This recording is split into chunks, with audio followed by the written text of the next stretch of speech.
Manager of Customer Care, which includes billing and collections. I'm joined today by my boss, Sean Semple, an engineer, who is the Director of the Department of Water and Sewer. As you know, the department itself is structured. We have Trenton Water Works, and then we have the sewer utility. This evening, the purpose of our meeting this evening is to present to you a rate study that we commissioned several months ago as we prepare to advance critical capital work at the water utility and fill vital positions to comply with the Safe Drinking Water Act, both the state and federal rendition. Joining us today to give the rate study presentation, which you have a copy of in your hand, is Pfeiffer Brandt. He is the CEO of Raftellus, which is a nationally renowned consultancy on municipal utility rates and more. And he will present the study and answer some questions that at some point after the study. We will take your questions regarding the water utilities capital work and operations. We will take questions regarding reutilization, because I know that is on your minds, but that is really not the topic of tonight's meeting. But we will endeavor to answer all of your questions this evening, and I think we will go till about 8:30. With that, I want to turn it over to my boss, Sean Semple, if you have anything you'd like to say. Good evening, everyone. I want to thank you for coming out to find out the status of the water utility and where this rate study will take us. It's essential that we move forward with this rate study to do capital improvements throughout our utility. So I'm not going to keep you much longer. I'm going to turn it over to Pfeiffer, who's going to go through the actual rate study, and we'll answer all your questions after this. You have the floor. Great. So it's on? Yeah. I'll see this. All right. Wonderful. Well, thank you all. It's great seeing so many folks here. I'm moving out of the way of my presentation so you can actually see it. Thank you for the introduction. I'm Pfeiffer Brandt with Raftellus. We do work for utilities all around the country, and certainly appreciate the privilege to work for Trenton Water Works. So, kind of overview of the rate studies provides a little bit of background, a little bit of kind of context. Trenton Water Works has not raised rates since 2020. And as you remember, there's been a lot of inflationary pressures that have occurred since 2020. In fact, inflationary costs have increased about 25% since 2020. And then water rates across the country are increasing actually faster than inflation. We do a big national rate study, look at a lot of water rates for utilities all over the country. And rates are generally increasing about 5% per year. And during that period, you haven't had any rate increases, which has put Trenton Water Works in a challenging situation. So we have that aspect going on. At the same time, we have a really large capital plan. I think Michael mentioned talking about some of the capital improvements. But Trenton Water Works needs to spend $230 million on kind of regulatory-driven required capital improvements. So a lot of money has to be spent. So we're already a little bit behind, and we have to spend a lot of money. Also, we need, with these improvements, and then staffing has been kind of minimized, and really need to build up the staff a little bit stronger. So Trenton Water Works needs to hire several people, so that's also going to add to the cost. So haven't had rate increase, and you have a lot of costs coming at you. This chart gives you an idea of the situation. These are what we call revenue requirements. That's basically how much money it costs to run a utility. There are two types of costs. There are operating costs and there are capital costs. Operating costs are labor, chemicals, electricity, all that basic stuff.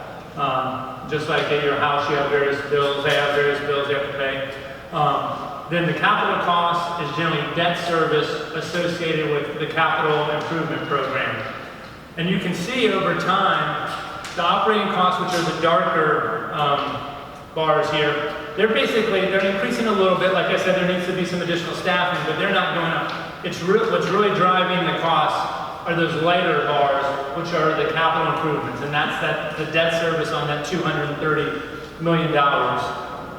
Unfortunately, Trenton Water Works should have access to some New Jersey infrastructure bank money that comes, relatively inexpensively with the interest rate. So that's a positive. So that's the situation. That's how much their expenses are. You can see it's going from about 65 million to maybe 82 million over the period from 2026 up to 2030. So now we look at what our revenues look like. This black line is what our revenues would look like with no rate increases. As you can see, our revenues won't meet our revenue requirements. The money we bring in won't be as much as we have to pay for operating expenses and those capital improvements. So this is just can't operate that way. Fortunately, there are some reserves, so we don't have to jump immediately up and be at the top of those, but we do have to work our way up to get there. And what we've done is design a 5-year program to get Trenton Water Works to that point. So here's what it looks like. 5 years of rate increases, 3 14% rate increases in 2026, 2027, 2028, and then 2 4% rate increases. So we're getting back closer to the inflationary, but we gotta have some bigger rate increases to get us up to where we need to be. You can see, again, we're well below the line there. So we gotta, over the next 3 years, we gotta get up to that line, and then we have to kind of stay there with those 4% increases. And so what does that mean for a customer? Yeah, I'd say 14%, that doesn't mean much to you. And then I will say, you can see there's volumetric. There are 2 charges you pay. You pay a quarterly fixed charge or meter charge, and then you pay a volumetric charge based on how much water you use. And so you pay a per unit, per K gallon, per 1,000 gallons of water amount.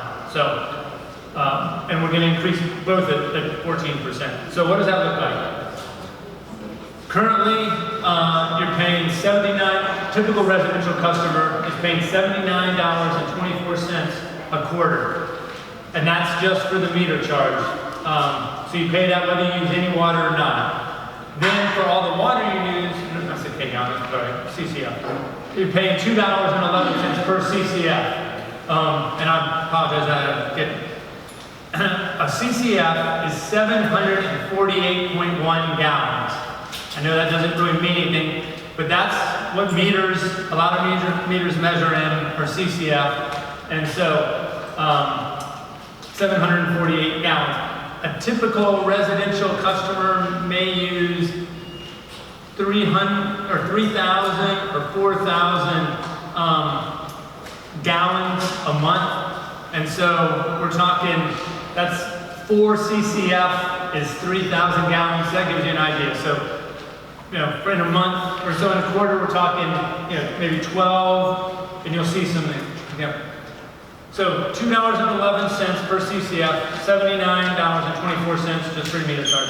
Those will go up to $2.41, $2.74, $3.13. Again, this is with the 14% rate increases. So those are what the rates look like in the meter fee. So what does that mean for a customer? So what's kind of an annual bill? Here are 3 different types of customers. You have kind of a low volume, which is 12 CCF a quarter. Medium is 20 CCF a quarter, and then a high user about 36 CCF. Currently, that low customer is paying $418. It'll go up to $476, almost $477. So almost a $59 increase. That's annually. So annual bill. So that's about 16 cents per day for this 14% increase. Median customer going from 486 up to 554, which is an 88. $68 increase. That's at about 19 cents per day. And then high volume customer, 36 CCF, and that's a lot. I doubt many of you use that much water. Would go up almost $89, or about 24 cents per day. So that gives you an idea of the impacts of this 14% increase for 2025, what your bill would be versus 2026. So, what does that mean kind of relative to what other utilities around the state are charging? You're right here right now. So actually Trenton has some of the lowest rates in the state right now. And I would probably argue maybe a little bit too low, or a little artificially low, because they haven't had the rate increases. So, what we need is to move, even with that 14% increase, you'll still just be right kind of in the middle of customers. And certainly, far away from some of the higher increases, or some of the higher bills across the state. So even with that increase, and then this is an important comparison of kind of regionally what things look like. There are two private water utilities that kind of surround the Trenton Water Works. You have Aqua, New Jersey, and you have New Jersey American. Right now, and this is for that 20 CCF, kind of that median customer, 486, going up to 554. I talked about that. Right now, and then Aqua, New Jersey is likely to have an increase next year. They're already at $645, so they're $160 more than currently, and they'd be $90 more even with that 14% increase. So Trenton's water bill will still be much lower than Aqua. And then when you go to New Jersey American, they are way over here at a little over $800. And that's, almost $300, I think it's $317 more than what you're currently paying. And even at that, it's going to be $250 more. So, and this shows, this is the 14% increase. This is in 27, 28, 29, and 30. Even with all those increases, if New Jersey American stayed right where it was, Trenton's water would still be cheaper than New Jersey American. And we know the New Jersey American is not going to stay where they are for 5 years.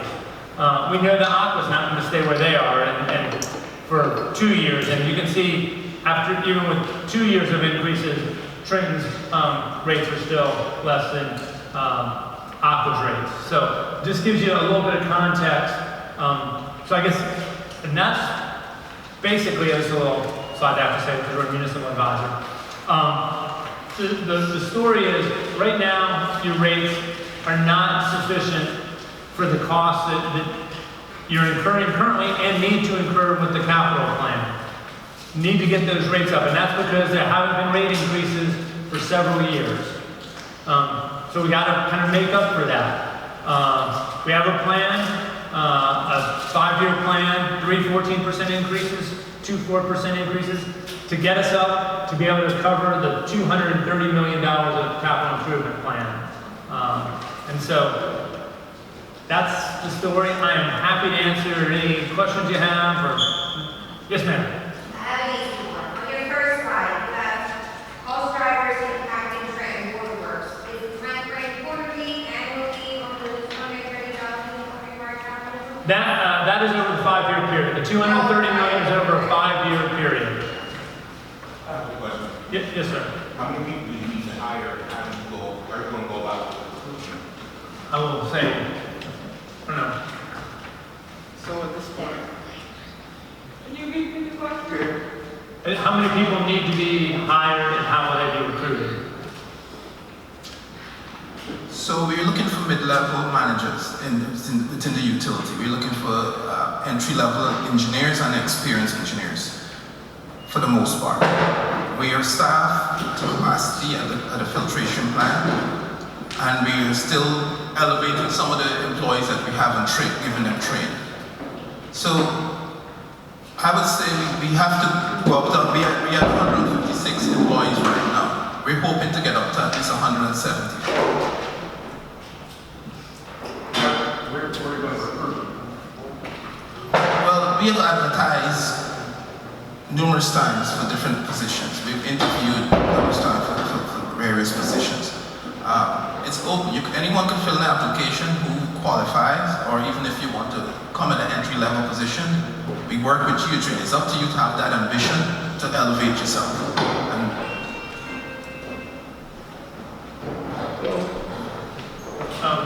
Yes.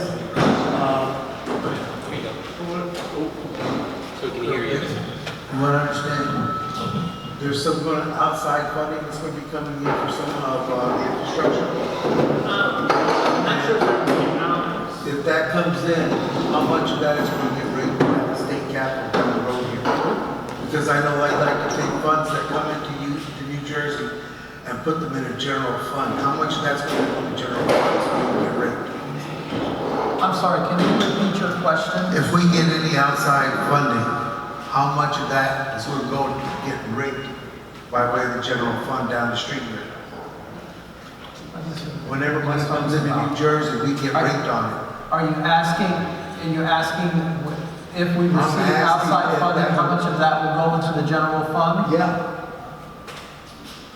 Because I know they like to rape us over there. What? I know they like to rape Are you us talking over about the there. state or The state. the state taking money from you? So some of our capital projects right now are IBank fund, which is not a full grant, is percentage. Like any project within the city, we could get up to 80% of principal forgiveness. So we only have to pay back 20% of what we borrow. Okay. But when it comes to the townships, the dynamic changes in terms of the IBank separation. Okay, but how much of that will No, they don't. get on? They don't get anything from us. Okay, now when we start getting new management in, are you going to get more rank and file or more management? We will hire additional rank and file employees in addition to mid-level managers, so the answer to your question is yes. Now, you were talking about the wastewater facility. Now, I have a question about that. Years ago, they were going to put up a steam to power on the sludge. Is that ever going to be done, completed, finished, started, whatever, accounted for? That has not been done yet. Right now, we are working on upgrading the chlorination system, which by state law we have to do a capital project to upgrade our chlorination system because there's You're not going UV? No, Okay, because I know it started up there with UV. I know, but we're weighing the cost between UV and any other method. So the study is still ongoing. We haven't done anything as yet. Chlorine By is the end of fun. this year. Chlorine is fun, I work with it. Okay. Give someone else an opportunity to ask a question. How about ma'am in the back? I have a question. The question is, we understand that the rates are going to go up, but what are you doing to improve the water? Since they put in these new so-called water meters and whatever, my water is brown. Water coming out of my washing machine into my tub is sand. What are you doing to improve the water itself? Cost is going to go up regardless. What are you doing to improve the water that we have to drink, but you can't drink because it tastes terrible? So what are you doing about that? So ma'am, if you have a brown water situation, you should contact us because that's a unique situation. I don't think everyone in the room has brown water. But if we transfer us to 1,000 different people when I call down here.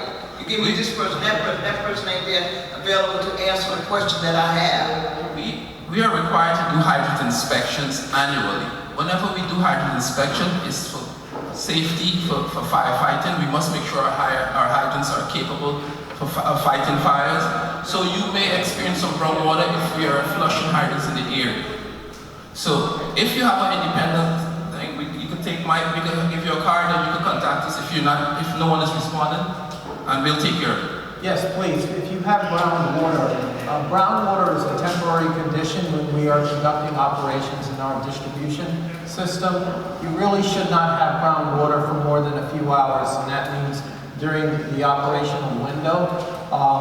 So my recommendation is If you have groundwater, please give me a call on my cell phone. My personal cell phone is on my card. Please call me directly and we will handle it.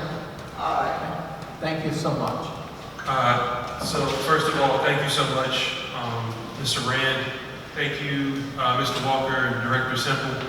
I apologize for asking this question, but I feel I need to, given current discourse around the city.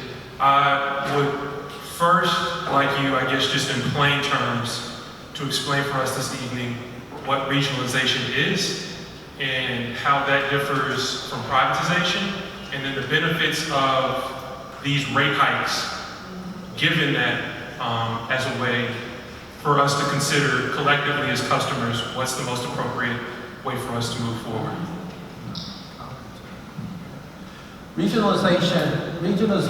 Regionalization, as we understand it, proposed by state regulators, is the creation of a quasi-government entity that would have a board that is comprised of folks that are appointed from Hamilton, from our service area.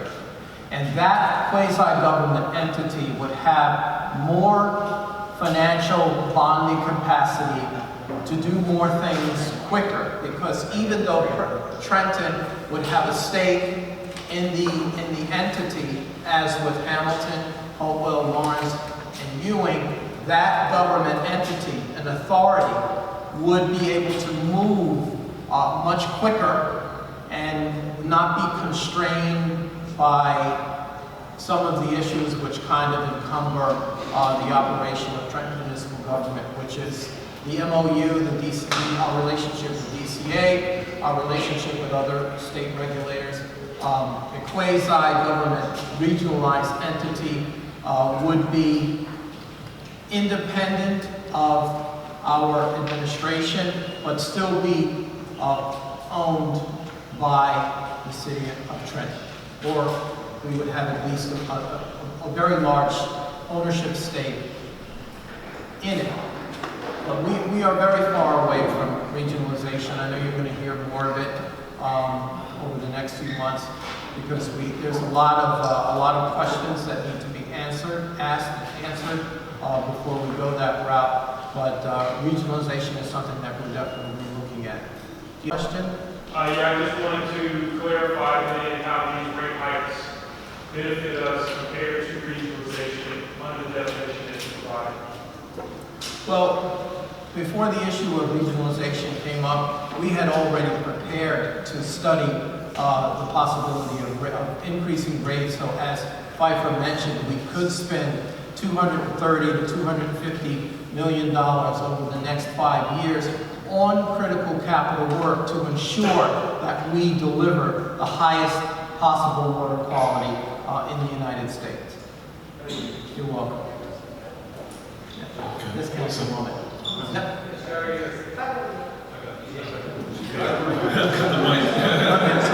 All right. Robin doesn't need a mic. Well, I understand this is a proposed rate increase. So the approval or denial of increase would be contingent on what? So City Council will have the final say about the rate increase.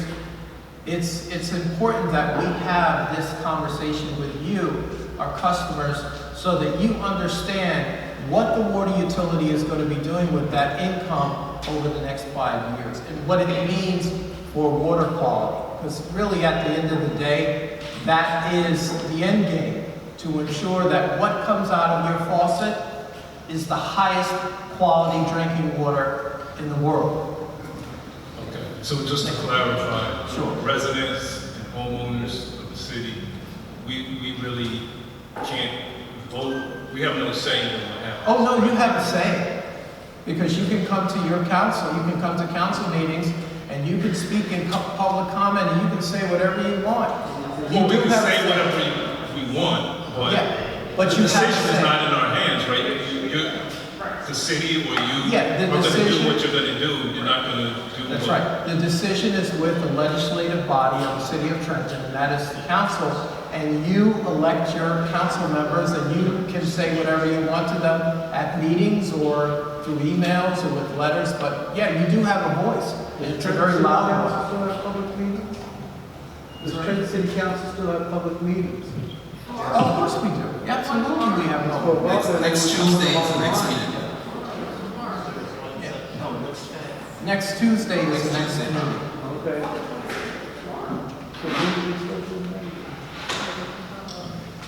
My name is Robin Vaughn. I was a former Kent City Council representative. But I thought I'd come here tonight because I know this issue fairly well. And I think that some of the numbers are not reconciling or not aligned with the current capital improvement plan that was approved in 2020, where at that time the rate was increased. There was a capital improvement plan that was valued at 450 million. And I see that you have 230 million, but I'm not going to get into details. 50, all right. Okay, yes. So that was a capital improvement plan over a 6-year period. So in essence, we are still beholden to that timeline. So there's still time left to deliver on some of those projects that were approved under the ACO during that period. So what I want to say is that we, the council, the 2018, the 2022, we approved a rate increase after a 13-year period. That was, the last rate increase was passed under the Mayor Doug Palmer in 2007. We, in 2020, we increased the rates at a reasonable rate to market and not compared to the private institutions like American Water, Aqua Water. Those companies are for profit, right? They operate profit and loss. They have shareholders, they have investors. They trade on the New York Stock Exchange and the NASDAQ. So they answer to shareholders, whereas we answer to you guys, right? So we want to make sure that our rates are affordable to residents, taxpayers, and the electorate. We're not here to satisfy investors. We're not here to make anyone wealthy. But at the same time, you know, you look across the service areas, those areas, Hamilton, Union, and Lawrence, they have a low-income, underserved community as well that cannot afford these type of rates. Now, our ordinance clearly states, the ordinance are the laws of the city. It clearly states that it does not have to be an increase every 2 years. What the law says is that the municipal council can assess and determine based on market rate, the market, based on inflation, based on those type of indicators, rather to increase the rates. I believe that the revenues and the surplus and the reserve accounts at Trenton Water Works are very healthy in size. They're in the black, so that means they're in the surplus. So I don't understand what is the catalyst for the increase.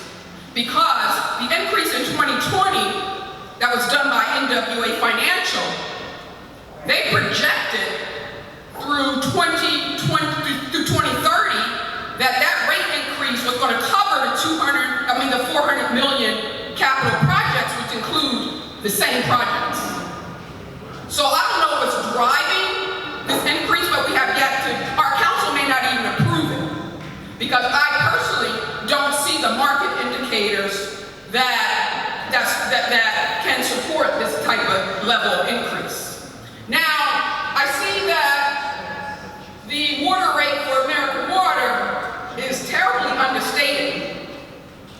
The last study showed that American Water on an annual basis was over $1,000. If you go to Yardley, PA, Princeton, there's a couple other townships throughout Mercer County that has American Water as a subscriber. They are well over $1,000 annually. Those numbers are stated. We're not trying to compete with American Water, Aqua Water for the reasons why I said. Trenton Water Works is a self-liquidating utility. All of the revenues cover its operating expenses. It's in a surplus. We don't rebond because it's a strategic thing to do. But we don't have to, because the revenues that we generate throughout our system covers the operating costs. And we want to keep it that way. And we have done this study. I don't understand where this, I don't know who proposed this study, but I'm not going to get into that. But the numbers, the math is not mathing, people. We don't need an increase at this juncture, at least from the market does not indicate. The inflation rates throughout the state does not support this level of increase neither. Now, American Water, they increase their rates every 6 months, every year, because they're not accountable to the public. They're accountable to their shareholders. Okay? All right? So, that's all I wanted to say. I just think this is, you should answer us to, I want the gentleman to answer. Yeah, I have a question. Wait a minute, when you get the mic, don't you interrupt me, sir. Be respectful. Well, you'll get it when I'm done. So, all I want to ask is the basis of the increase, 14%, and how does that align with the current capital improvement plan that's already in place that goes out to 430? Because it seems like this is redundant. Yeah. Okay, very good. Happy to. Thank you so much. So that was your question. Okay. So just to give you an idea, just to give you an idea, when we proposed, did you want to ask a question real quick? Well, not really quickly, but I do have a question. Okay, so let me. Go ahead. Okay, so let me answer former Councilwoman Robin Vaughn. So a couple of years ago, we proposed a 6-year, $400 to $5 million capital plan, which really was underfunded. And at that time, when we looked at the portfolio of capital projects that we have to undertake, just to give you an example, the reservoir on Pennington Avenue is going to be decommissioned at some point in favor of decentralized storage tanks, which we will construct in Hamilton, in Trenton, Ewing, and Hopewell. This is easily a $200 million project, but before we build those tanks, we have to build a new central pumping station, just a half a block down the street from our current pumping station. That's an $80 million project, if not more. We are still removing lead from private homes and in our home infrastructure in our service area. We have probably 30,000 lead services, nearly 30,000 lead services. We're presently working in Hamilton. That the price tag to remove lead entirely from our system is easily $150 million. We're installing smart meters throughout our system so that we can nearly eliminate all estimated bills. Right now, we've installed smart meters in parts of Ewing, Hopewell, and in the West Ward. That's a $20 million project. And we estimate that the replacement of all meters in our system will cost way more than that. So we're already way past the $230 million mark. We have so much to do, so many improvements that need to be made in our 5 municipality system, including at our filtration plant, the replacement of the reservoir, the design and the construction of a central pumping station, and all of the design and engineering that is necessary to make this capital work possible. So, to answer your question, we have modified our capital plan to be more in line with what DEP has asked us to do. We've assessed the cost, and we have been very thoughtful in our design of rate increases because we want to make sure that our water remains affordable. What's your next question? Yes, so I wanted to ask Ms. Vaughn. She said that the rates were already increased. At what percent? Well, you can ask us because we increased the rates. Okay. So just so you know, the last time, with all due respect to Robin Vaughn, who I respect dearly, when the last time the water utility raised rates was in 2020. And What prior to that. Now, what percent? I don't remember what the percentage was, but it wasn't very large. It wasn't very large. Okay, so my next question is, Thank who you. came up with the 14%? This guy. We had, and we ran different scenarios, but that is, again, if you look at that 14%, I have a slide on it, I just didn't. That gets us up. These are the revenue this is what we have to do based on the budgets that we've been given, based on the debt service that's outstanding, plus the new debt service for these capital improvements.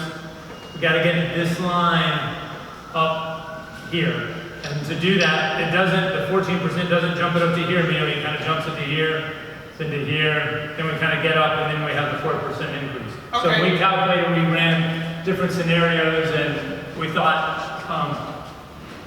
based on the impacts on customers, thought this was the most appropriate to, again, we looked at one scenario where it was like a 40% increase to get it in one fell swoop. It was like, that's too much of an impact on customers. So we kind of gradually increased it to get it there. So that was the basis for it. Do you work for Trenton Water Works? No, I'm a consultant. I work for a firm, Raftels.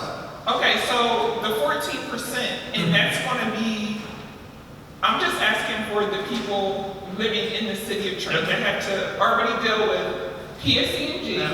You know, we're already dealing with all of these increases. So, as a city resident, I would like to know what the 14% is going towards. Is it going towards our city workers? Oh, yeah. I'm asking like broken down into percentage, because I see you have here 14% every year, right? So then you have the 14% every year. So what happens if city council says, yes, we're going to sell? And then where does that leave the city of Trenton workers? Well, City of Council has never said anything about selling. Listen, sir, with all due respect, I understand what you're saying, what City Council hasn't said, but what I'm saying is, I think all the City of Trenton residents know what the end result is going to be. Like, we sit here and we've come to all the City Council meetings. I was here when they had the emergency meeting last Monday. You know, like, I'm frustrated as a city resident because I see all these increases, 14%, 14%, 14%. You have some elderly who live paycheck to paycheck. And you're saying that you're going to increase your water 14% every year? All I'm asking for is the breakdown. Is it going to our workers to increase? You said that you need management. I'm sorry, man. You need management, right? You need more workers. You need this, you need that. You need infrastructure. I'm an analyst. I don't know anything about engineering or tanks or anything like that. But my concern is that this 14% each year is, I just want to know what is the breakdown is what I'm trying to say. So, as Pfeiffer mentioned earlier during his presentation, the rate increase will fund a $230 million worth of capital work. In addition to that capital work, which includes, for example, the removal of lead service lines from our system, the decommissioning of the Pennington Avenue Reservoir, the design and construction of a new central pumping station. These are significant projects for the water system. But in addition to that, this money will go to improve our workforce, hire additional engineers, hire additional mid-level managers, the things that DEP is requiring us to do to ensure that the water utility has the operational capability to produce your drinking water for generations to come. So does that also include increasing the rates for the workers that are already, from what I've heard at the last meeting, are underpaid? Does this increase also include them as well? I can tell you that the competitiveness of pay is something that we have been looking at for many years, and we are prepared to make changes when we can. But you have to understand that our environment is a civil service environment, but we are moving towards higher salaries, and we will have those discussions with our collective bargaining units as we move forward in this process. For sure. We do think people should receive more pay, but it's not something that we can make happen tomorrow. We have to have a conversation with our leadership. Listen, I'm an analyst for the Department of Corrections. I work. And I'm an analyst for the water department. I understand how. And by the way, I live from paycheck to paycheck, so I understand what you are talking about and your concerns when it comes to water affordability. I do. I just got a $400 bill from PSE&G, and I live alone. So I understand what it means to live from paycheck to paycheck. So it's, and I talk to hundreds of customers every month from all over our service area, including people who are retired and elderly. So I know exactly what you mean. And I want you to understand something. Everyone who works at Trenton Water Works is middle and working class. We're all living from paycheck to paycheck. We all have children, we have wives, we have grandchildren, we have parents that we're taking care of. Don't think for a minute that we are not empathetic about our rates, which is one of the reasons we hired one of the top shelf firms in the country to study our rates to make sure that water is not only available, that it's high quality, but it's also affordable. Those concerns for us are paramount. But in order to achieve this dynamic, we must invest millions of dollars in our infrastructure to make sure that the water coming out of your faucet is the best in the world. I'm not disputing that. Okay. I just want to make sure that when this And we hear you. goes through, Yep. that our people And we in the hear city you. of Trenton Water Works is taken care of. Not people that you're hiring from the outside or anything like that. I'm talking about our people in the city of Trenton Water Works. I just want to make sure that our people are taken care of, the ones that are Absolutely. unpaid. And I have to tell you, as sure as my skin is brown, this water system will take care of our Trentonians and our customers. Customers are the lifeblood of a water utility. And Trentonians underpin this dynamic, and it will remain as such. Next question. Thank you. What a great endorsement of the water quality. Thank you. I'm going to start with a compliment. I'm a water testing location for the water department, and I have nothing but great things to say about the gentlemen and ladies that come over, drop off the samples and pick them up. Everybody's super courteous. I have nothing but great things to say about the staff. But on the topic of salaries, at the last increase, I looked at the slide deck that you did in 2020. One of the largest bullets in that slide deck was the idea that salaries were not competitive in the water department. I'm anxious to hear about how much they've been able to move as a result of that increase. So that's question number one. Second question is, back in 2020, the headline of that increase was that it was a single year increase, and that the amount of that increase was 24%, worked out to $11 a household per month. Seems very reasonable. What we're talking about now, though, is we're capturing several years of increases in a single action, if I'm not mistaken. So there's not going to be an annual ask in front of City Council to increase next year to 14%. So I feel as though there may be a messaging issue here. You have branded this as a 14% increase. This is a 60% increase over 5 years. That is a massive difference in the messaging. So I feel as though if you're going to capture all of these increases in a single action, I think you owe it to people to discuss the multiple. Absolutely, Mark. I think it's incumbent upon us to be more transparent, more communicative, and that's the direction that we are moving in. And one of the things that we are looking at is increasing the size of our communication staff so that we can do more. We can have more conversations with our ratepayers and service area residents. You're absolutely right. Michael, this is not about messaging. This is about looking at math and acting on it. This is not this nuanced issue here. These are numbers. I guess, and I'm going to let Piper answer this. I guess we've agreed on I think, a more comfortable way of expressing what you just said.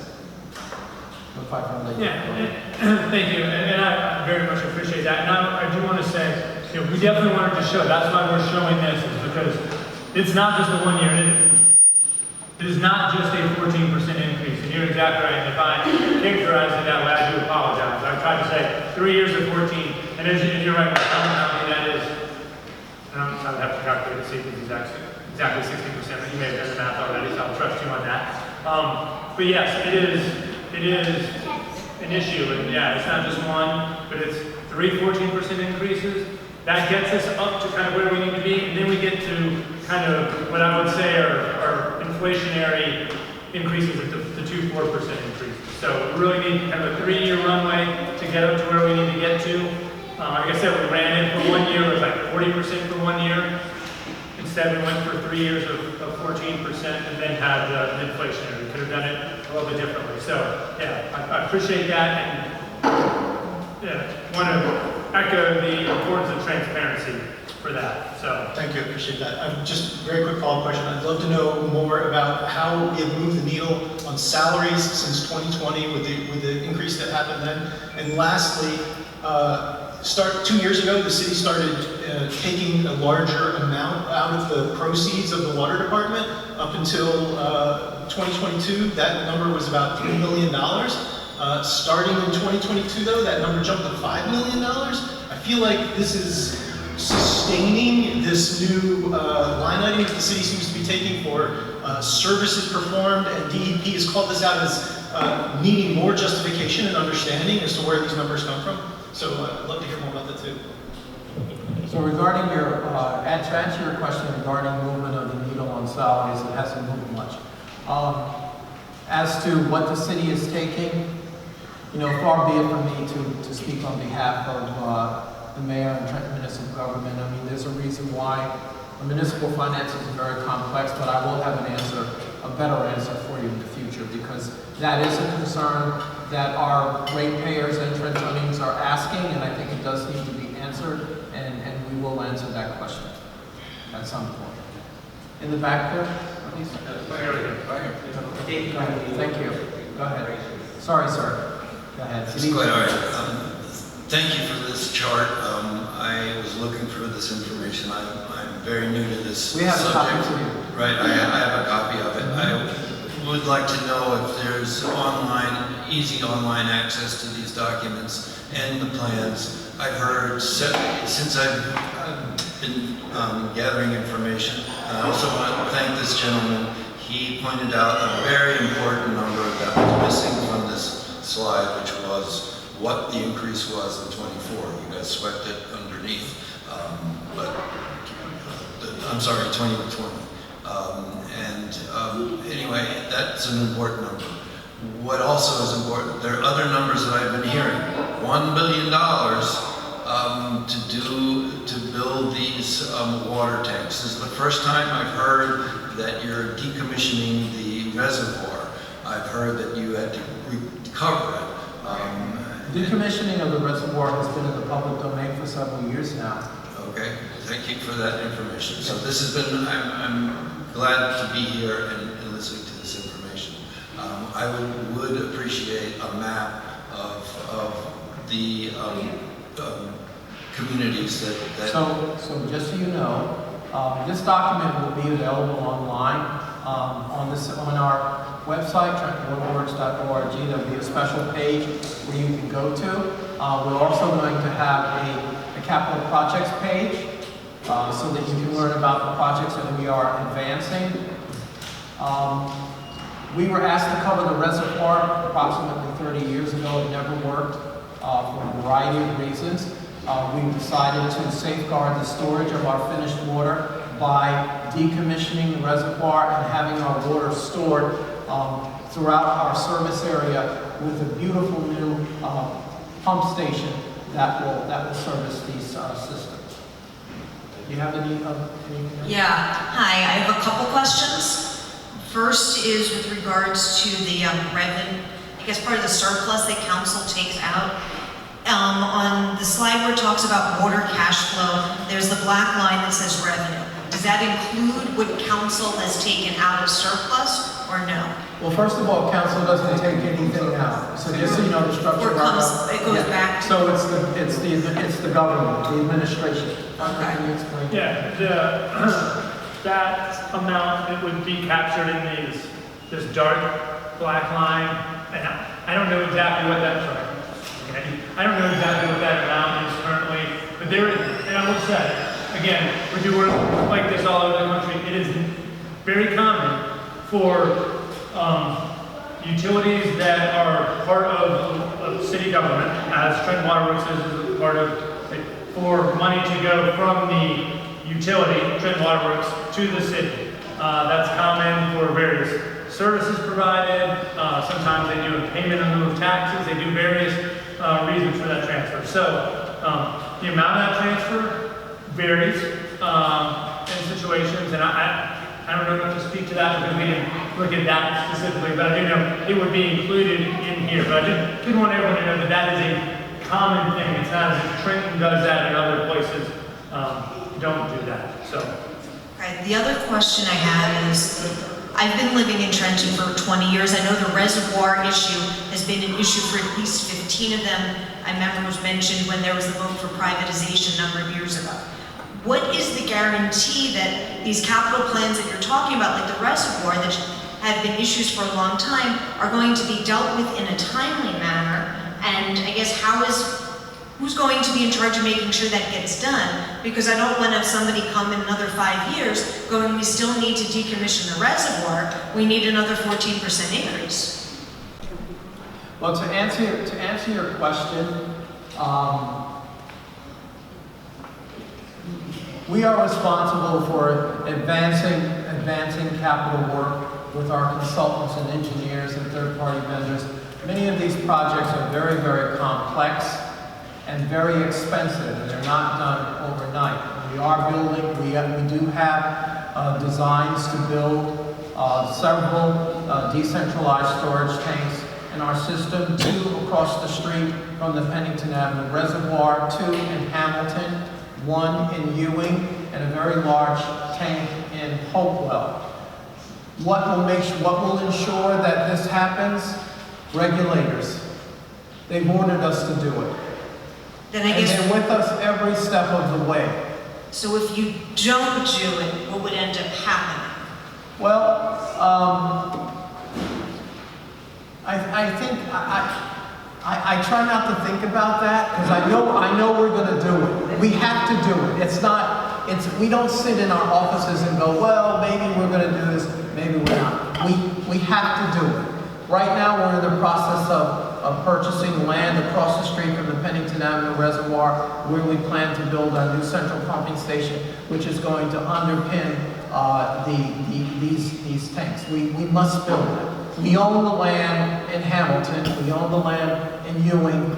We are moving forward with the construction of these tanks. And I have to just remind you that this is just one multi-million-dollar project that we have to get done. We still have to remove all lead from our infrastructure by 2030, 2031. So that's the timeline for the lead removal. What's the timeline or the approximate timeline for fully decommissioning the reservoir? 10 years. Okay. 10 years. By the way, our reservoir is beautiful. It is a marvel of engineering, and it is one of 3 open finished reservoirs in the state. So we understand that regulators have wanted us to cover it for 30 years, but we have company. Just so you know, we're not the only system that has an open finished reservoir. You probably have the best looking one, but we're not the only system that has an open finished reservoir.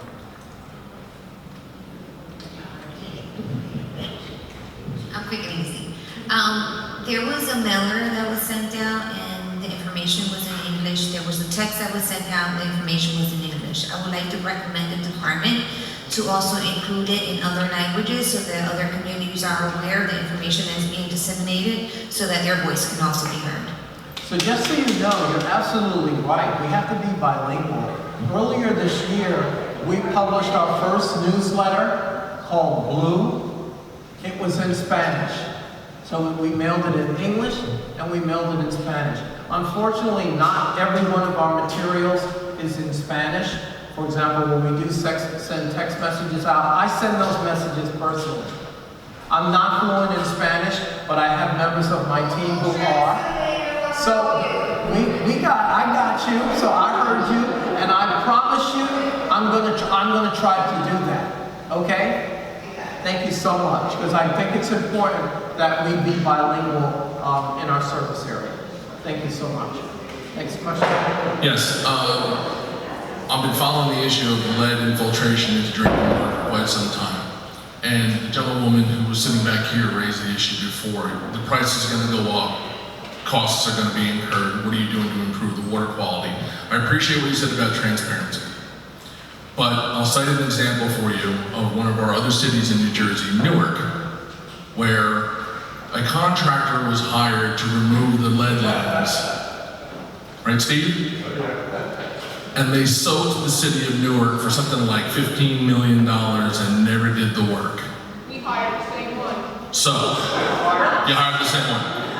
I'm asking for transparency in the bidding process for the contractor work. I don't represent any contractors. Hold on one second, let me just say this point, because I'm not trying to put you on the spot, but I'm saying, will it be transparent?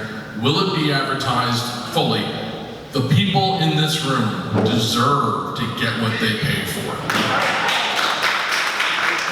So if you're gonna spend the money, you better do the work. That's all I can say. All of our work, which is subject to public contracting law, is transparent and will continue to be. You can get the website. Go to the city website. Go up in the menu, go to bids, and you'll get a list that's longer than you can imagine. And just so you know, we have a bid out now. We have an RFP out now. Request for proposals from professional companies to help us do some good work in this system. And that is up for you to see transparently. Okay? All right. Next question. Go ahead. Good evening. By the way, you were fantastic at the school. Oh, you remember me? Oh, yes, I do. Oh, yes, I do. You were great. Okay, thank you. So, let's hope you feel the same way. I've been in this business a long time. Don't worry, you go. Okay. So, my first question is, when did we determine that we needed a 14% increase? Was this before DEP decided that we should sell or after? That's my first question. During, okay. So it wasn't before. Okay. So, based on my own research, last time when there was a push for the water to be sold, one of the things that the city did was to give a dramatic increase in the water rates. So, given the context of where we are with DEP and this push to sell, I want us to understand that this may not be about improving and capital improvements. It may be readying us to sell the water, like in 2009. That's one. The next thing is, before you decide on an increase of this amount of money, why can't we get a forensic audit to see what we have and what we have allotted in previous years? Where did those monies go? Because to his question, again, we're gonna approve a 14% and we're gonna be back here, to her point, again, asking for another $14,000 to do the same exact thing we've been paying for over the years. My last point is, I thank you for the chart showing how other municipalities, what they're paying. But when you do that, you need to also put our per capita income compared to those other townships.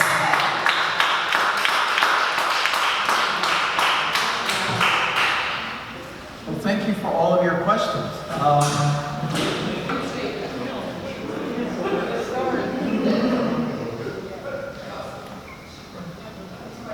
Go ahead. There's no answers to the question? I'm going to answer in a second, but I want to compare it to what you're about to say. I have a few questions.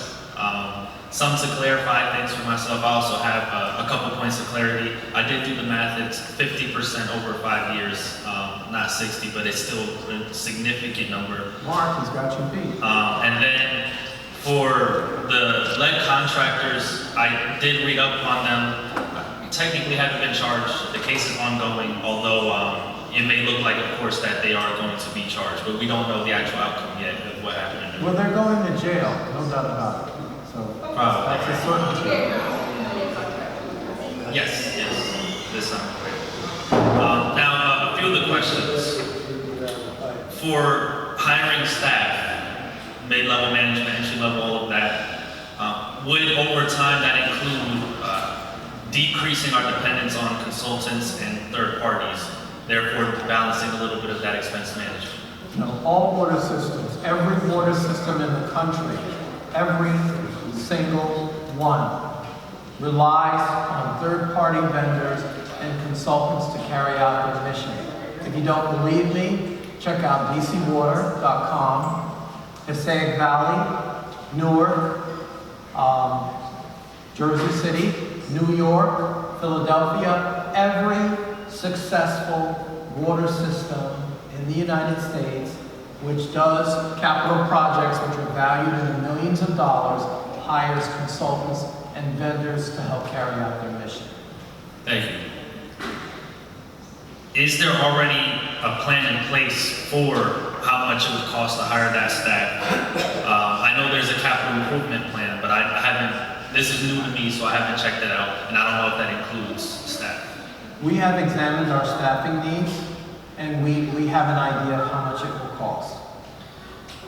Does this include training programs, so increased budget for training programs? So just so you know, in organizations such as Trenton Water Works, which is very dynamic and diverse, training is a necessity, and it's ongoing. Thank you. If City Hall weren't taking some of that surplus, I don't know the exact numbers, maybe a couple million a year, what would Trenton Water Works do with that money if they were retaining it? Well, we would continue to do what we're presently doing. The income that we derive from our ratepayers is invested back into the water utility. It's used for debt service, it's used to pay for operations and capital work. We would be doing exactly what we're doing today. I don't think that, as Pfeiffer said, it's not unusual for municipally owned systems to contribute to their government. It's not unusual. And I don't think it's as provocative as people like to make it out to be. But, you know, it's a conversation that we continue to have, because at the end of the day, our ratepayers need to understand the financial and organizational structure of the water system. I think on just that last point, the challenge is that most infrastructures and most waterworks in America are facing the same challenges as we are. So actually, that's not true. That's completely, totally incorrect. Every municipally owned water system in the United States are facing the same exact challenges that Trenton Water is facing.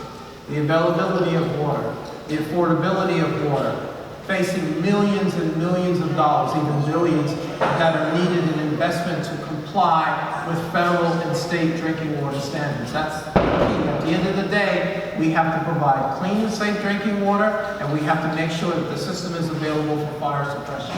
Every municipally owned water system faces this challenge. And if you don't believe me, ask the American Water Works Association, which is our industry association, and we are a member of that. Okay? So I still just had a couple more questions, if that's all right. I understand what you're saying, because I'm also in public service. I work a lot with the Housing Authority, and I understand that housing authorities everywhere are also significantly facing the same challenges. But there are some unique circumstances from authority to authority, and from my understanding, there are some unique challenges. There's universal ones, but there's also unique ones that are also being faced here. And so I think really that's more what I meant to clarify, but I understand completely. And I'll give you an example of a unique challenge. our goal is to remove lead infrastructure from our system, including at private homes. When we launched the program several years ago, it was very difficult to get people to sign up because at that time there was a $1,000 fee to do so. We worked very hard with the council and state government to get rid of that. And we still have issues with getting people to sign up. Getting people to sign up to remove a lead service line from their private property at a cost anywhere between $7,000 and $10,000 it's a unique challenge. Newark, which only had one town, got $150 million and did it immediately. I know people like to say JAS, yeah, obviously you're always going to have bad employees who you fire, and you're going to have vendors who don't necessarily do a good job, who you never hire again, or who you sue, or whatever the case may be. There are always unique challenges. What's interesting about Trenton Water Works is that we have to remove lead, not from one town, but 4. And the cost is significant. I just want to let you guys know that the removal of a lead service line from a private property home, the average cost is around $7,000. We have nearly 30,000 lead services in our system. Do the math. So that's just a portion of our capital work that we have to pay for by 2031, because the government has basically said that water systems need to remove all lead infrastructure from their systems by 2031, and we're endeavoring to do that. Thank you. Last question is just about the reservoir, because I'm just unaware. Simon, I'm not going to have breakfast with you anymore. Go ahead, continue. Is the decommissioning due to health safety concerns or security safety concerns? Both. Both. Okay. Just so you know, I want people to understand, the reservoir has existed for generations. It is an open finished reservoir. It is gorgeous, and it's well engineered, and it does what it's supposed to do, but it's open. So that means that water is open to contamination, even though water that leaves the reservoir is rechlorinated. So we really don't have a lot of issues at the reservoir, which has been there for more than a century. But we have to do what regulators have said. And they have said, we don't like the idea of open finished reservoirs anymore. You know, we don't like the idea of all your finished water being stored in one place. These are the things we want you to do. And we believe we have a very, very strong plan. Yes, it's expensive, and we're moving in that direction. Thank you.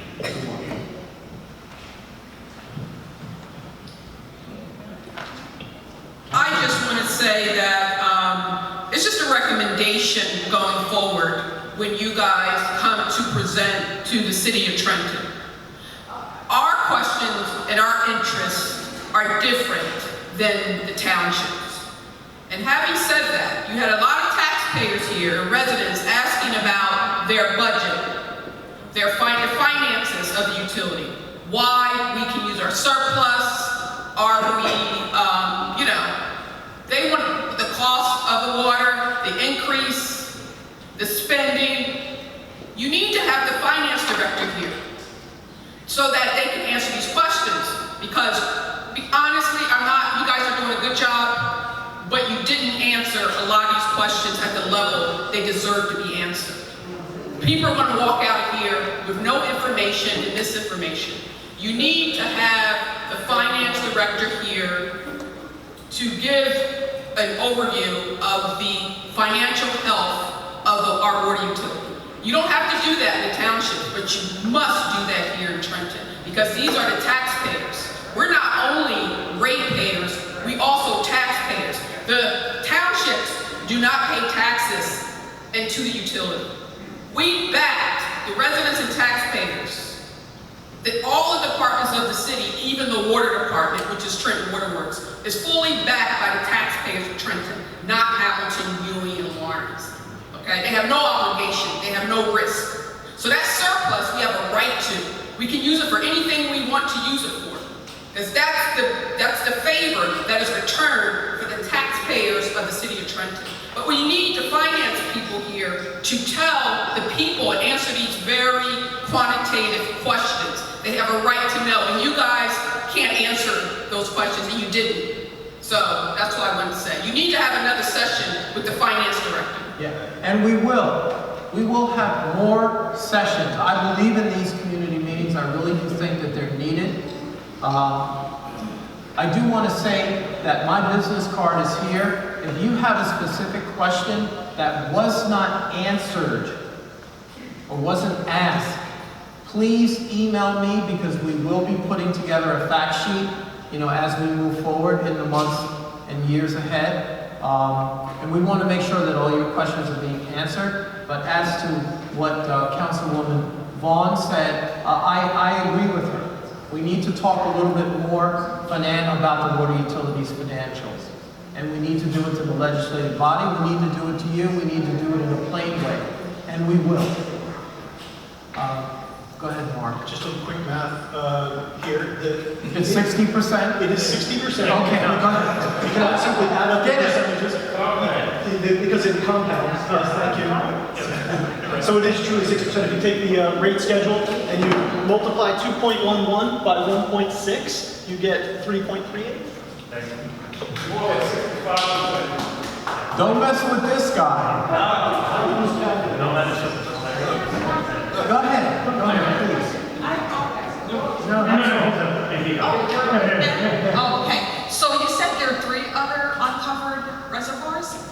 There are three uncovered reservoirs. So is DEP forcing them to cover? Yes. Oh, okay. And it's very expensive. Now, I'm not sure about the intensity of their force. I know that the intensity with the city of Trenton is quite significant, but we're not going to blame them for carrying out their regulatory roles. But they have ordered the other open finished reservoirs to be covered. Okay. Because when I looked at the federal guidelines, it said that certain reservoirs, they're not mandated to be covered if they were unfinished, and after a certain time, if they're built after, I forget, 19 something. So I'd like to know the authority under which DEP is mandating that we cover, since the federal guidelines doesn't mandate it.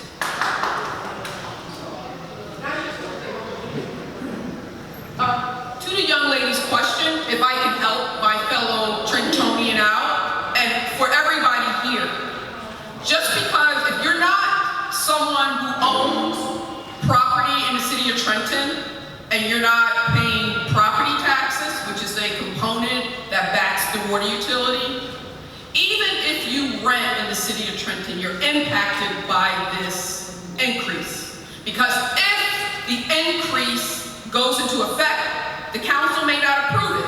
I'm pushing for them not to approve it, but so many other people are. So I encourage everybody to show up and let your council person know that we're not down with this increase. But what I wanted to say is that the landlord, the owner of the property, when the water rates go up, he's going to increase your rents. So you guys, please come out and let your voices be heard that we are not going for this increase. I appreciate it.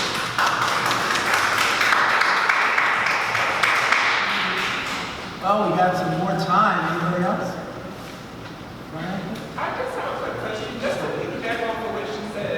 I'm a homeowner, and my neighbor moved out because not only did the rent increase, but the landlord said that she was now responsible for the water bill. Rent is already high. The number, the 14%, I'm talking to the gentleman, the 14%, was there like any wiggle room to maybe do a 10, 8, 9? Did it have to be like a solid 14%? To get there in the time frame that we talked about, again, the 14% kind of gets you up in 3 years. It's potentially could be 5-10% rate increases. We basically, over the 5-year period, have to have a 60% increase. There are a lot of different ways to skin a cat, and you can start with a really big increase, you can start with smaller and go up. This is what I think is the best, I understand that affordability is an issue, and you are not alone in facing large increases, as Mr. Walker said, utilities around the country, and I think the idea of the median household income or of the different utilities, it is important to understand and put context around it. But this is just we have got to be able to do these programs, to be able to get the people that Director Simple needs, to be able to pay the people in the way to do it. We've got to get the revenues up to this level. The only way we can do it is through these rate increases, and 14% is what we kind of landed on as the best balance between big increases up front or starting too small and having to go. So that's what we think is Well, I mean, the only reason why I asked that because I see 2029 and 2030 you have 4%. Yes. So that's a big drop from the 14%. So why couldn't we start out kind of like midway in the beginning to see and work our way up to make sure that Trenton Water Works is holding up their end of the bargain, paying our people, hiring the people that we need, things like that. There are a lot of different scenarios you could do to get to that point. As I said, you could, like I said, I think you maybe do 5-10%. I'd have to do. The problem is we're going to be under recovering in these early years, and we have actually some decent reserves, and Councilwoman Bond mentioned that. That's what allows us to be able to not jump up immediately to it. That's why we can do it. I don't know if we can withstand, and also when the city issues debt, you have to pay back the debt, but you also have what's called debt service coverage. So you have to generate a little bit more revenue than just to barely pay off the debt. You actually have to generate more. And we have to have certain levels of debt service coverage. And by not getting the rate increases up quickly enough, we may not be able to meet those debt service coverage requirements. So we really tried to balance, and I understand affordability is an issue, and it's an issue, and like you said, it's not just the water bill that's going up, gas bills are going up, all kinds of things, and folks are facing those. But to get to this, to be able to do the things that Director Simple needs to do, that Mr. Walker talked about, we've got to get it up there. So this is what we thought was the best plan.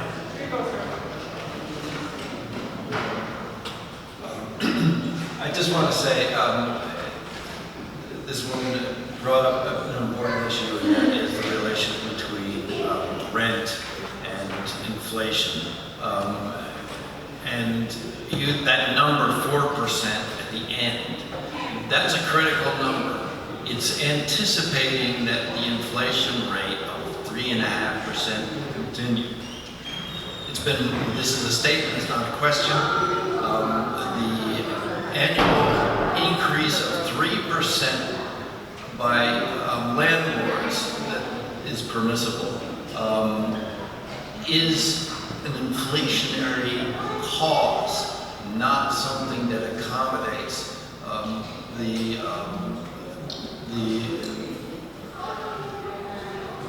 people who have to deal with inflation, which is every one of us.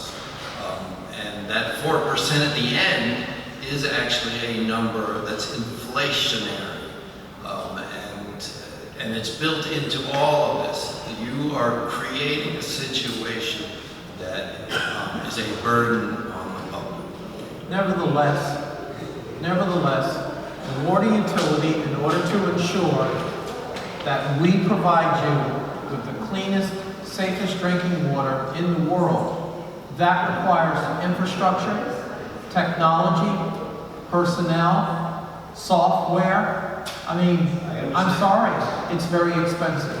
And there are government monies to support that. Well, okay, that's an interesting statement. Yes, we do utilize government monies.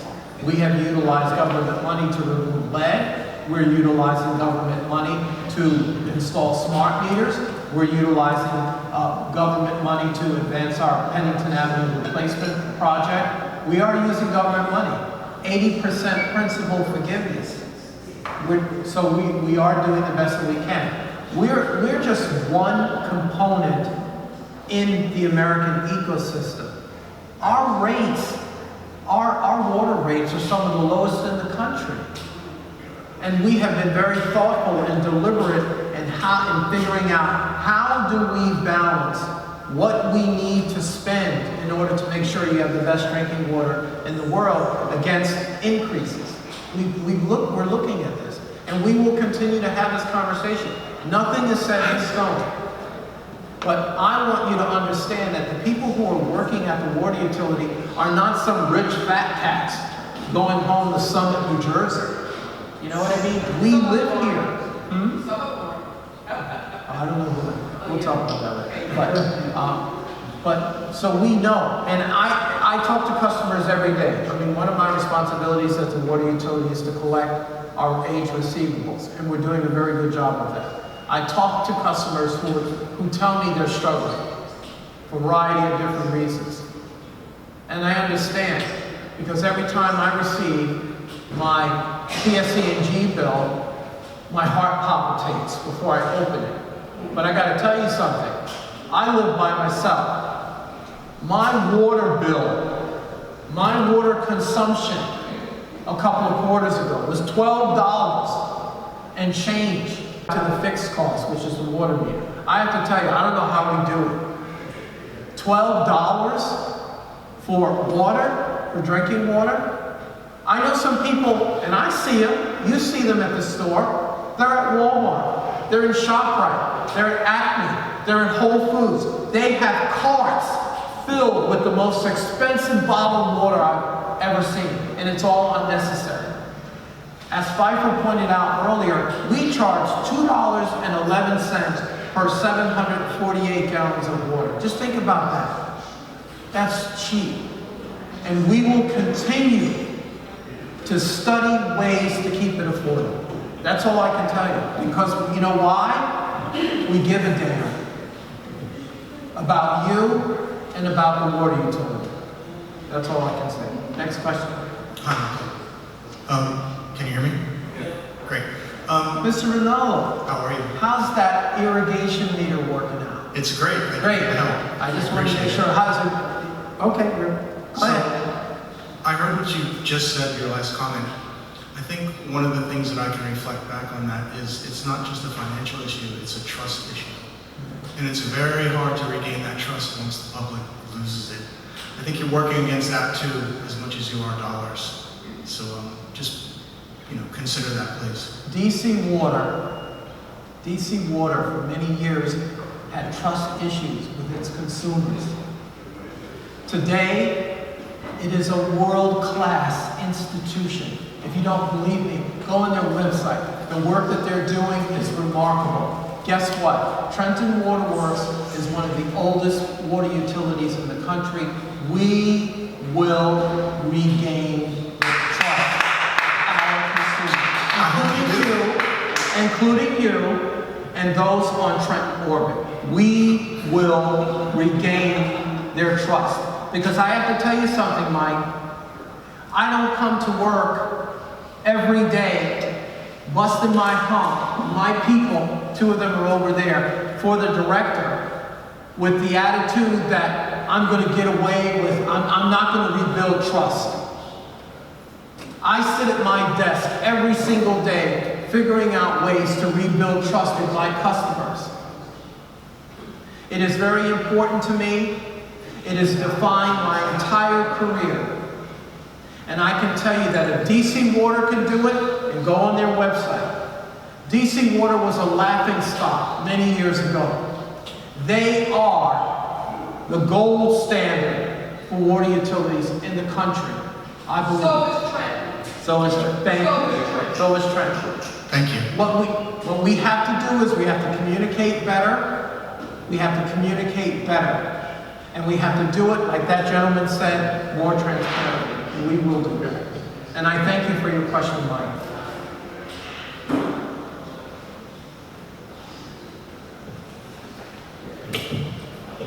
When will you be doing one of these meetings again? Because we need to hear the financial end of it from City Hall. This is a good effort on your part, but I want to hear the dollars and cents that the city is taking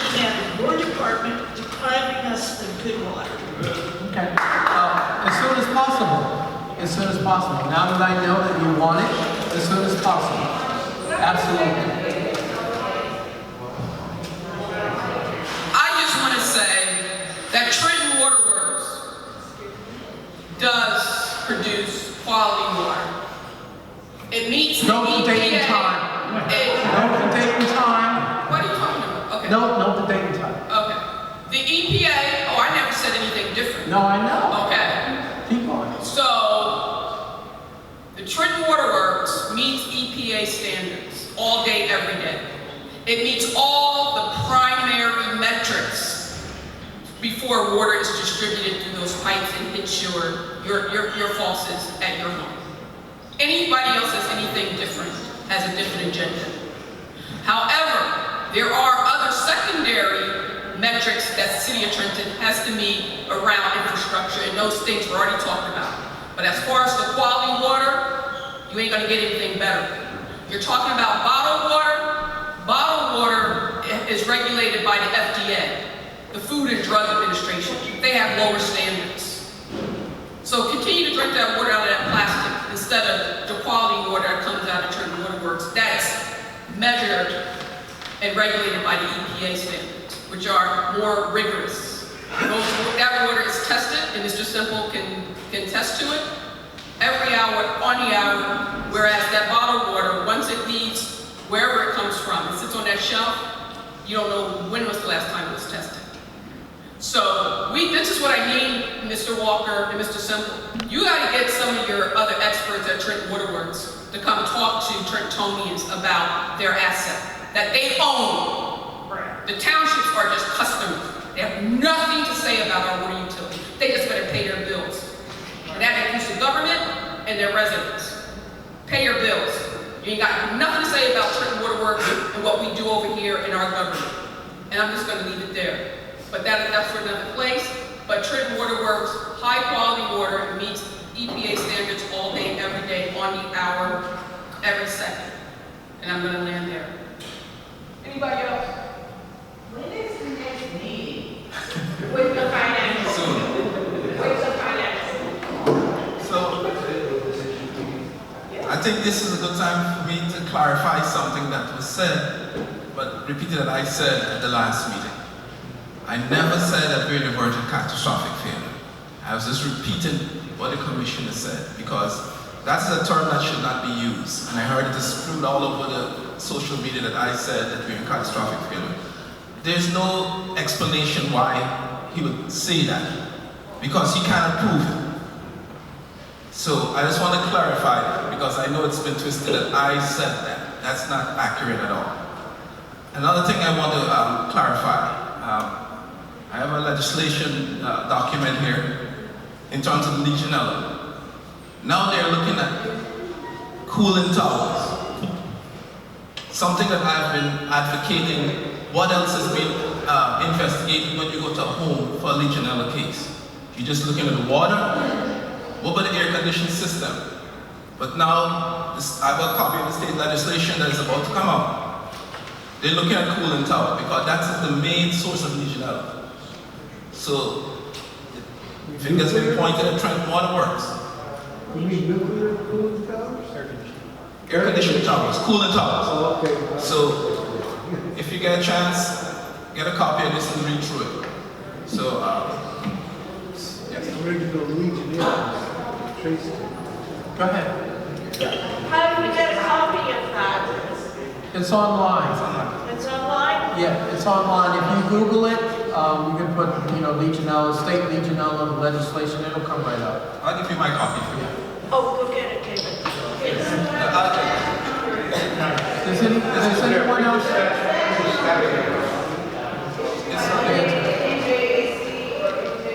Does anyone else have any more questions this evening? Any more questions? When is the next meeting? We are having another meeting tomorrow. I believe in Ewing Township at Hollowbrook Community Center.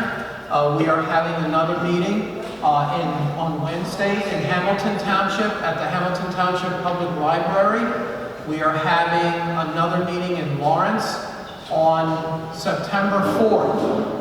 And we are having another meeting in Hopewell, in Pennington, which is also Hopewell, at the Stony Brook Elementary School on September 17th at 7:30. But we will be having many more meetings after that, and more communication, and more text messages, hopefully in Spanish too. Any more questions before we go ahead? So, what is your name, sir? Sean Semple, Director Semple. Director Semple. I don't know if you know me, however, you guys installed a fire hydrant at the top of my street, right? A couple of weeks ago. It had been leaking ever since. Nobody ever came out. I had to call the mayor's office. The mayor's office transferred me to somebody, I guess, in your department. Where's the hydrant located? It's, hold on, let me get to that. And I had to call my city council. Now, at the beginning, when you guys installed it, your workers were out there and they were arguing. The fire hydrant was leaking. I mean, this went on for weeks. This is why I'm here and I have all these concerns.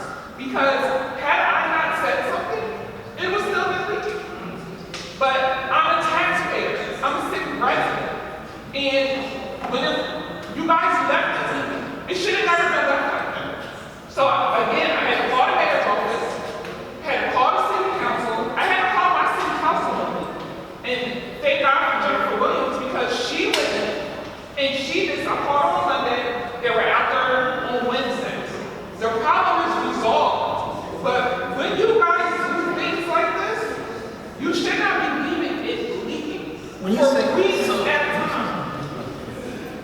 All right, I think I spoke to you.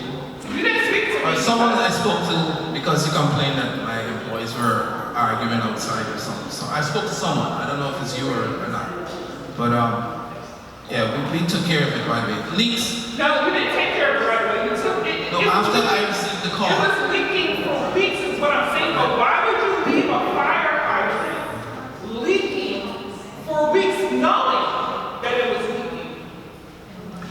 So, can I just go ahead? So one of the things, so just my office receives a lot of inquiries from customers who have leaks, and we have a lot of leaks in our system because we have 683 miles of pipes in our system, service lines and very large transmission mains. We triage leaks. So when someone calls, for example, and they say, I live at this address, there's water coming up from the street, we do send somebody out there to look at it. The leak is assessed, we triage it, and we prioritize when we're going to do that. And it just so happens, and it's a very strong possibility, because right now we're in the process of inspecting all of our hydrants in our system. So that hydrant would have eventually been repaired. No, you don't understand what I'm saying. No, I heard every word They you just replaced said. the fire hydrant. Because It left it leaking for weeks. Okay, I get that, and I'm not saying that we weren't aware of that. That's why I kind of want to know the location of the hydrant, because I'll know tomorrow exactly why they left the hydrant leak. I'll know exactly why, and so will the rest. I just want to say, I just want to share with you all one last thing.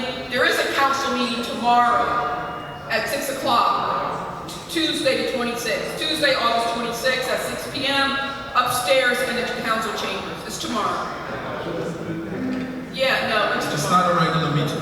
It's not. It's not a regular meeting. But you can still It's a come. special meeting, but all the directors were not required to be there. Well, I don't know. All I know is it is a meeting tomorrow. The next major council And, meeting is but next that is Tuesday. open to the public. Yes, it is. Yeah. So you The can directors are come. not required to be at that meeting tomorrow.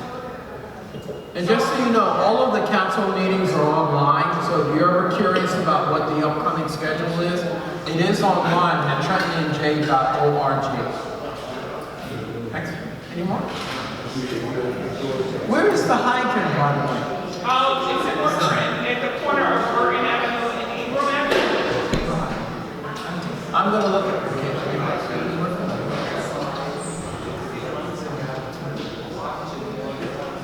Yeah, my question is, I just don't understand, if you installed a new hydrant, why would you leave it leaking for weeks at a time? And had I not said Probably it would because continue. probably because it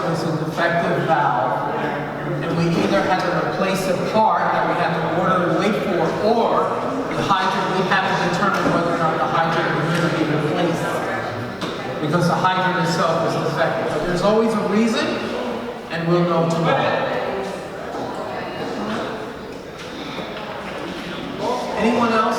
Thank you everybody for coming, and we'll see you again